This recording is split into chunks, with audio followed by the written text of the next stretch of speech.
All right, Shalom Aleichem Rabotai. Welcome to our class in Yalkut Yosef. Good to see you all. Those that just joined us now, Nick, Haba. We are in the halachot of Tefillah of Amidah, and we'll continue from where we stopped. What happens if someone wants to? Oh, Johnny's writing on the chat. Do we have a class? Let's let him know. Yes. Okay. So what happened? Oh, here you are, Johnny. Haba. What happens if someone is in the Izrat Nashim, like happens a lot of the times in our shul, especially in 54, but he wants to be part of the minyan, but sometimes the men section is full. So he says, I'm going to sit in the Izrat Nashim. Is that a problem? Is he considered part of the minyan or not part of the minyan? So the halacha is like this.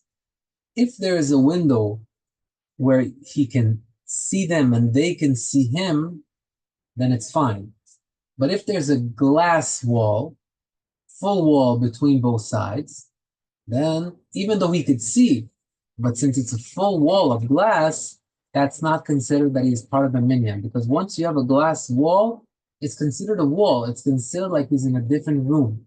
You cannot be in a different room and be part of the minyan, right? Even if they see you, you have to be in the same room. And therefore, if there's a glass wall, no good, but our Zot Nashim in our community, usually it's not even a window, it's an opening, it's until the waist or a little bit higher, and therefore people that are standing there are considered part of the minyan. Interesting topic. No, Giacomo Baruch haba. Interesting topic would be, what do we do in a plane? We just explained that you're not allowed to be in a different room in a minyan. What's the definition of a room? So some were concerned that maybe the seats in the plane are considered something over a certain height, over a sarat fachim, 80 centimeters, and maybe you're already in a different department, and maybe we can't join minyan because we have such high seats. But the answer, says Yalkut Yosef, is no. The high chairs do not bother the minyan. So even if I'm sitting in these chairs and you're sitting in these chairs, even though they're high between us, there's an opening, it's considered one room, and we can have a minyan. Having said that, says the Yalkut Yosef, many of you may be surprised at this halacha, but the Yalkut Yosef holds that if you're going to have a minyan on the plane and it bothers other people, sometimes it doesn't, but sometimes you see people are bothered by it. It could cause a machloket. Or if you do not have good focus because you have to stand in a very tight place and the flight attendant wants to pass now with the cart, excuse me, sir, you're in the way. And then if that happens, he says, it's much better to give up the minyan. You don't have to pray in a minyan if you can't focus. Stay in your seat, pray tefillat yachid with kavanah. He says that's better. So if you're forcing a minyan on the plane that's not either bothering other people or you cannot focus, better to pray alone. So you have to feel it. Sometimes you're in a plane, overnight flight, whatever, you want to do shacharit, you want to hear a kaddish, you have to feel it. El Al flights, a lot of the times there's an area that's comfortable to do it. A lot of people join in and do a minyan. But if you feel like I don't have focus, if I'm standing and I'm always worried that people are going to pass and they're going to give me the eye, it's okay. You can stay in your seat and pray over there. Yalkut Yosef gives you a eter. It's better to have the kavanah than pray without kavanah just to say I was in a minyan. Regarding kavanot, he continues and says, a guy has two options. Either I'm going to pray in the Knesset with everybody and I'll have kavanah. But what kavanah will I have? The minimum kavanah that's required. I'll have kavanah, I'll understand the words that are coming out of my mouth. Alternatively, what can I do? I'm going to pray at home, but the kavanot that I'm going to have at home are already in a different level. The kavanot of the Mekubalim, of Rabbeinu Ari HaKadosh, where the Amidah takes me half hour and I do all these great kavanot, and a different level of tefillah. It's amazing. That's a very high level, right? But is it worth losing a minyan over having those additional kavanot? So the answer is no. If you already have the basic kavanot down, better that you're going to pray in a minyan. We said that if you're praying in a minyan and you're not even able to have the basic kavanah, then better to pray alone. If you are able to have the basic kavanah, we said basic interpretation of the words to understand what you're saying, stick to the minyan. Don't go pray alone to have higher level kavanah. Higher level kavanah is beautiful, but it's not worth to lose a minyan for that. As somebody is sick and he cannot pray in Bet HaKnesset, let's say we're a bunch of 10 guys, he said we feel bad for our friend, let's call him Joseph. Joseph, we feel bad for Joseph. We want to go to Joseph's house to do a minyan for him in his house. So what is the minus? Let's see from you guys. What have we learned until now that will show us what is the minus of us going to his house and praying in a minyan with him? What's the minus? Can anybody name a minus? Tomer, Baruch haba. It's better to pray in the kanisa. Fantastic. Minus number one, better to pray in the kanisa. You're not praying in the kanisa. Is there any other minus you may think of? I'll give you a hint. Berov am hadrat melech. Remember what that means? Berov am hadrat melech means when there are a lot of people, it honors the king more. In other words, says the Yalkut Yosef, by going there, we're going to be exactly 10 people. Okay, we have a minyan. But in Kanisa, we have 150 people. If we go there, it's much more honorable for Hashem. It's true. So what do we do? Is it right or not? He says, even if the minyan is small and you don't have the Bet Knesset there, and you don't have the Berov Am, you don't have the amount of people praying, but it's still worth it to go because you are doing a chesed to that person that you're visiting him and he cannot pray. He's not even talking about the chesed of Bikur Cholim, which is a great chesed on its own. Just the chesed of allowing him to pray in the minyan. He says that's such a big chesed, that chesed is greater than praying in a greater amount of people or in the kanisa itself. So la halacha, if someone is sick and we go, it's happened to me once when I was in New York, there was somebody not feeling well, everybody said, let's go to his house, praise. It happens quite a lot actually. Don't think that's a minus. If anything, that is the chesed. Yalkut Yosef says that it's even better to do. Ziv, even though in shul there is no minyan, if everybody goes to the guy's house? You're asking a new question now. You're asking if by going to his house, there'll be no minyan in shul anymore. Honestly, yeah. I didn't see if the Yalkut Yosef addressed that. I don't know that that's a common thing. I don't. Where will you have a minyan that won't exist? Because usually the shuls, Baruch Hashem, hundreds and hundreds of people. But if let's say that were the case, then I don't know. I don't know what would be the case. But since most likely that won't be the case, the minyan, instead of 150, will have 130, 140 people, that's still fine. And you go to someone's house, you did the chesed. Maybe that's homework for me. If there won't be a minyan. I didn't see anyone talking about it, but it's worth taking a look. B'ezrat Hashem. All right, let me write that down so I remember.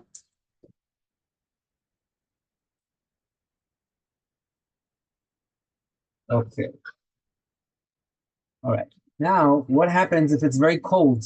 Imagine you're praying in Canada, minus 30 degrees, and your hands are freezing, so you want to wear gloves. Or in Ukraine or in other places that are very, very cold, people walk around with gloves all day. Now there's a minyan going. Am I allowed to pray with my gloves on? The answer is no. Why? Anybody have an idea? What's wrong with praying with gloves? What would be the problem with that? It's not such a simple explanation, according at least to the way I see it. Maybe because we said the hands have like kedusha, and if we cover the hands, then there's no kedusha. Because when we wash our hands, it's interesting. I didn't see a pirush like that. That's an interesting interpretation.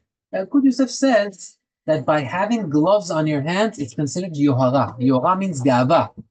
Like, there's a story in the Gemara about a kohen that when he would do the service in Bet HaMikdash, he didn't want to get his hands dirty from all the blood and all this and all of that, and so he would wear gloves.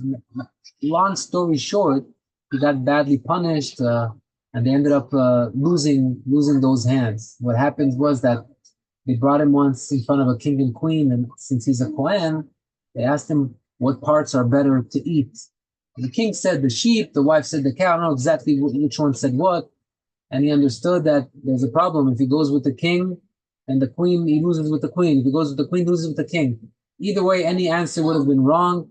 And they punished him, and the punishment would be to chop off his hands because, he went wrong. And it ended up that they tried to not chop off his right hand, but his left hand so that he could still serve.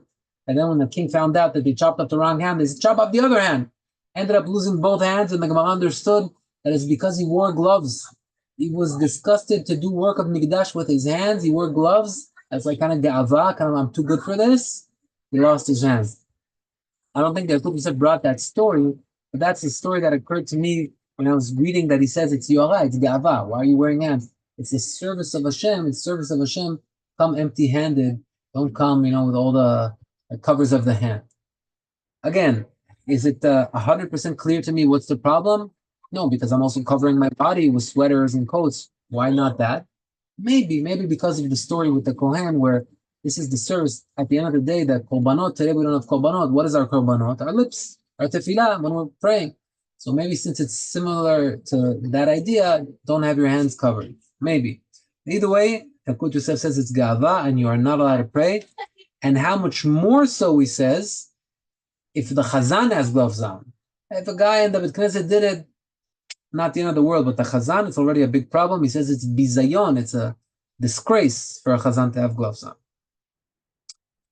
All right, now regarding saying Hashem's name without a kippah on. This happens a lot. A bunch of friends in Israel, they go to the beach, now they're in the water, they don't have a kippah, they come out, they want to eat a fruit. Oh, I don't have a kippah on, can I say Hashem's name?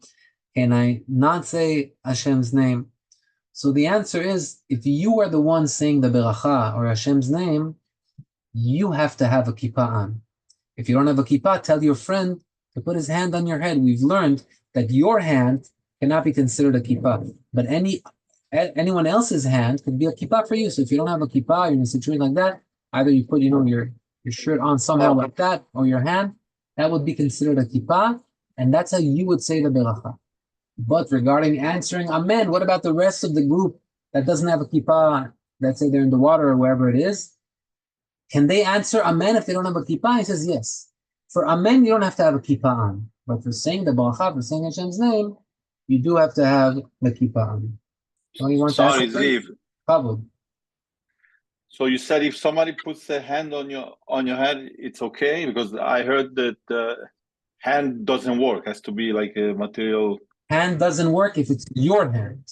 Hand of your friend, Yalkut Yosef specifically says, that does work. The only problem is that it's your body. Your body, what is a kippah? A kippah is an outside item that is come and placed on our head to remind us that there's something above us. My hands cannot remind me that there's something above me because they're part of me. So even if I put them on my head, nothing happened. But if I take a piece of clothing that is on me, so some people take their elbow, because if they have a long sleeve shirt, then the elbow has a sleeve also, and they do that. That would also be okay. But once it's not your body part, it's someone else's body part. Preferably a man, sanua body part we're talking about, but when it's someone else's body part, then Bezat Hashem, that can be considered a kippah, it's a haircut, and that's fine. All right. We've mentioned the next topic before also. Someone that has to go to the bathroom while he's praying, what does he have to do? So now we're going to elaborate a little bit about that, because we'll see that there's a difference if a person needs to go to number 2 or if a person needs to go to number 1.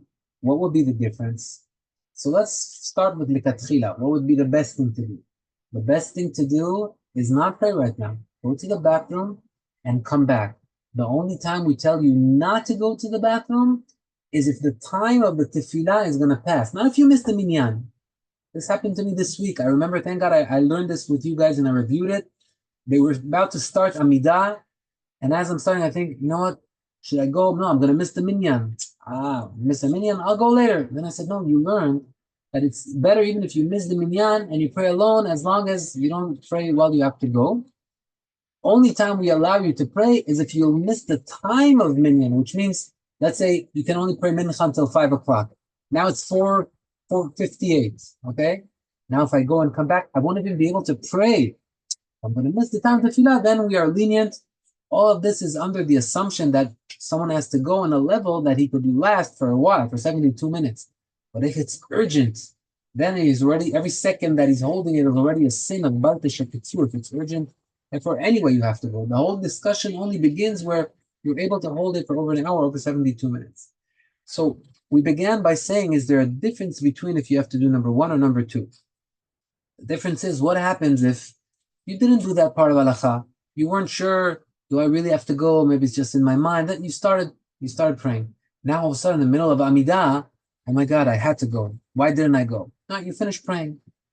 The question is, what happens now? I prayed while having to go. Was that allowed? We said likatchila, no, but b'diavad, I already did it. Is there a penalty? Do I have to pray again or not? So if he couldn't hold it for 72 minutes, when it's ktanim, when it's number 1, then even though he couldn't hold it for 72 minutes, he will not have to repeat his tefillah because that's not something substantial. But if it were number 2 and he couldn't hold it for 72 minutes, then he would have had to come back. Only time that even if he had number 2 and he already prayed, he doesn't have to repeat, is if he would have been able to hold it for 72 minutes. And now we're discussing about not able to hold it for 72 minutes, but still not Bal Teshaketzu. Maybe I wasn't clear before. I think I said it wrong. There are a few levels. There's the level of Bal Teshaketzu, which means you have to go right now and it's urgent. That's level number 1. There's no disagreement. You have to go right no matter what. You go now. You can't hold it one more second. You go. What happens if I can hold it, but less than 72 minutes? Then what we just discussed right now begins. He says like this, when you couldn't hold it for 72 minutes, if it were number 1 and you prayed, you don't have to repeat. If it were number 2 and you prayed, you do have to repeat. But if you could hold it for 72 minutes, you shouldn't have prayed. But even if it's number 1 or number 2, you do not have to repeat. Conclusion, when would be a case where I'll have to repeat the Amidah? Only one case. That I couldn't hold it for 72 minutes, and it was number 2, and I still decided to pray. Or somebody say you decided to pray, you made a wrong decision, now pray your Amidah once again. In all the other cases, you don't have to repeat. It's not like Tefillah, you should have gone to the bathroom, but if you did it, we're not requiring you to repeat it. And he says here at the end, what I mentioned earlier, that if you're going to miss Zman Tefillah, then that's already okay. You can pray with the tzibur so that you won't miss the whole time of tefillah. All right. Now, you should know that there's a machloket around this. It's not everybody agrees with what the Yalkut Yosef says, but the Yalkut Yosef holds this. Miss the minyan, pray alone, and go to the bathroom, even though others hold. He says like this, יש מחלוקת, וילקוט יוסף סובר שעדיף שיתפנה ויתפלל מיד. ויתפלל יחיד. ילקוט Yosef says, I tell you, miss the minyan. Before I told you that's the halacha. I just want you to be aware, if someone tells you, no, I don't want, hey, has who to lean on. Others may hold that it's better to pray in the tzibur than to go to the bathroom. Yalkut Yosef sees that it's a very severe thing when someone is holding, and therefore, better to miss the minyan. All right. Now what happens when you're a chazan? Forget everybody, you're praying in the Beit Knesset, there are 10 people, some has to go, some doesn't have to go. Okay, I'm the chazan, I'm standing in front of the crowd, and now I have to go. All right, so I prayed Amidah, I finished the Amidah, I said, you know what, I have to start chazara now, but I have to go. What do I do? Halacha is, if you're able to hold 72 minutes, it's not b'diavad, it's lekatchila, then pray. Pray if you're able to hold. Before we said, if I'm one of the crowd, lekatchila, no, go. If you already did it, it's okay. When you're chazan, it's different. When you're chazan, even lekatchila, you're allowed to start the Amidah. Why? Anybody know why? Why is the chazan allowed to begin with, allowed to start praying if he's able to hold it for 72 minutes? You cannot disturb the crowd. You cannot delay the crowd. Very good. Fantastic. It's called kvod habriot, the honor of the people. That could be interpreted in a couple of ways. It could be like what Giacomo is saying, where we don't want to keep them waiting now. He's going to have to go. Where's their honor? We're wasting their time. But I think even more so, it's going to be embarrassing for him now. Everybody sees him going out. And where did he go? What's he doing in the middle of the tefillah, bathroom? It's a whole scene. He's right now on stage. Everybody's looking at him. He's the star. He's praying right now, right? He's the chazan. He's representing. He goes and comes back. It may not look so, so honorable for him. A lot of the times we see that there are leniencies for kvod habriot. Let me give you another example. In Yalkut Shabbat, where we are lenient kvod habriot. Everybody knows you're not allowed to tear on Shabbat. Isur korea, that's what it's called. So someone that wants to tear something in order to use it, obviously is forbidden. An example like that would be toilet paper. And that's why people prepare from before Shabbat separate tissues so that they could use. However, someone walks into the bathroom right now, and there are no separate tissues. What are we going to do? Okay, you're going to tell the guy to not, there's kvod habriot, there's the honor of the people. Tell him to get up, go out, try looking, but what's he going to do? Because kvod habriot, we allow him to tear.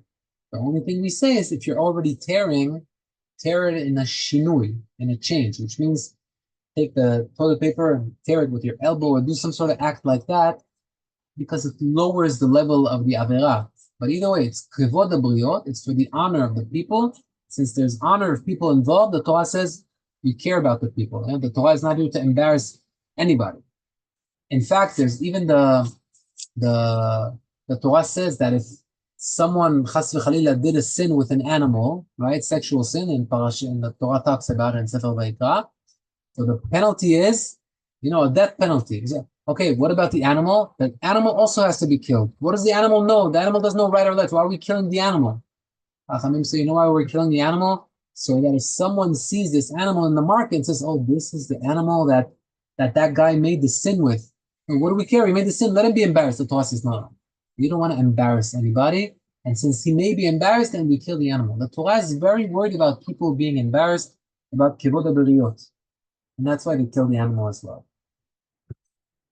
All right, now we learned that my hands have to be clean before tefillah.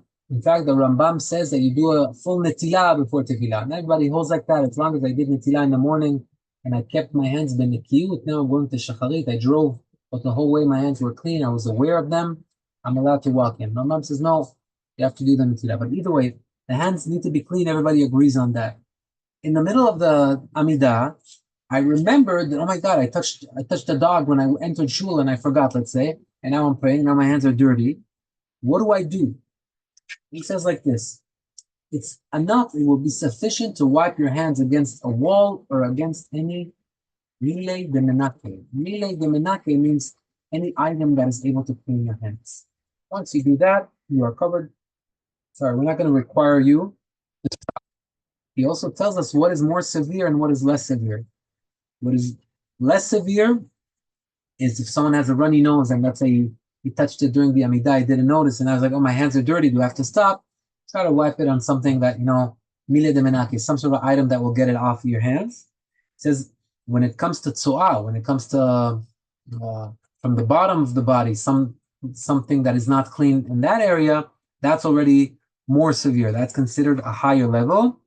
But either way, if you're already in the middle of the Amidah, we're not going to stop you to go get your hands cleaned. But if you're not in the middle of the Amidah, then obviously, try to go and wash your hands. Liv, we have 5 minutes. Wow, time flies when you're having fun. All right, so let's put a pause over here. And Can I let's ask a question about that? Yeah, b'fadl. Hi, Ziv. So I wash my hands in the morning, alternating, right? Right. And then what do you mean by, throughout the day, come time of mincha, I wash my hands with soap regularly. So is that what you're referring to? You're talking about netilat again? No, so in the morning we do the netilah with the beracha. The Rambam says differently. He holds that every time we go pray, we have to do a full netilah. We'll put the Rambam aside. The halacha, we just have to make sure our hands are clean before any tefillah. Any tefillah, even a bracha. Asher yatzar, like we learned in the Yalkut Yosef, someone leaves the bathroom, he has to go wash his hands in the kitchen because there's some sort of tum'ah in the bathroom, and as long as he was in there, even though he washed his hands, but he still has to wash them before he says the bracha. So every time I say bracha, my hands have to be clean. Now a guy can't just say, I'm going to Alvit now, I don't remember where my hands were, I'm assuming they're clean. If you don't remember where your hands were, you gotta wash them before you start praying. But if you're a person that is aware, I remembered I just washed them a few minutes ago, and since then I haven't touched anything dirty. I'm sitting in my office, I had a hamotzi, I had a sandwich, and I came straight from my sandwich to pray. I didn't touch my shoes, I didn't touch anything. I'm not going to require him to go and wash his hands because he's aware. But if you lost the attention of your hands for some reason, then we assume that your hands traveled. Hands are travelers. That's the halachic term. They go places where you can't control them. You scratch under your shirt, that's considered dirty. Even though I'm after a shower, I'm clean. There are areas that are covered that have potential of sweat. If it's a covered area and you've touched it, stomach, back, something like that, you have to wash our hands. No netilah and beracha. Just wash in a cleanly manner so that they're clean. All right. Thank you. With your permission, with the 3 minutes that we have to talk about Succot. Phenomenal Chag. I don't know if we're going to try to see each other during Chol Hamoed or not. We'll see. but I feel like it's important to point out this to you guys because I love you all and I want the best for all of us. The Zohar HaKadosh calls this holiday Tzila de Emunah. When someone is sitting in the sukkah, he's sitting in the shadow of the emunah. Any second a person is in the sukkah, if it's you, your family, your children, it's like an injection of emunah into the body. You want your kids to have a more emunah year? Any opportunity that you have, put them in the sukkah. The Gedolim of Israel, they would never leave the sukkah. For a whole week, they stay there.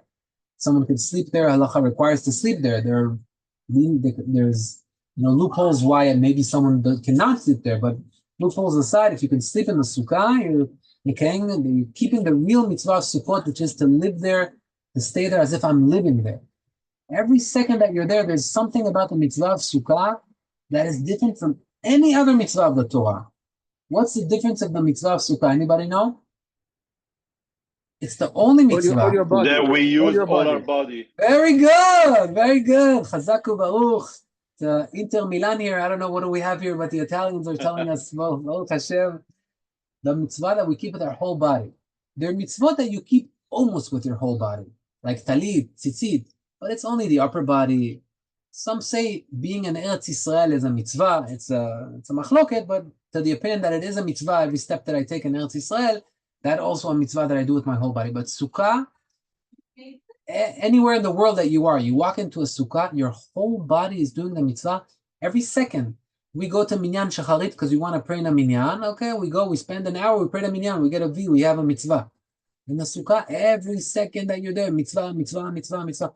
Why waste this golden opportunity? People don't go to work on this week, whoever can, unless someone is going to lose something from it. But halacha is if you're not going to lose anything, take off, stay in the sukkah as much as you can.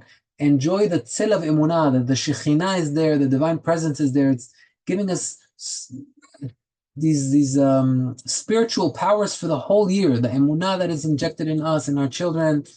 And I also take this opportunity as the time is up to wish you all a Chag Sameach. The mitzvah of the Samachta b'chagecha, being happy, is in all of the three regalim. But the real place that it's written in is in Sukkot. In Sukkot it says Samachta b'chagecha. We take it to all the chagim. But specifically in this holiday, there's an extra idea of being happy, so try to be happy as much as you can, project it out to the kids, to the family, and hopefully we'll have a real reason to be happy. Only good news, Be'ezrat Hashem. All right, guys. Chag Sameach. Chag Baruch. Chag Baruch. Bye-bye. Chag Sameach. Amen.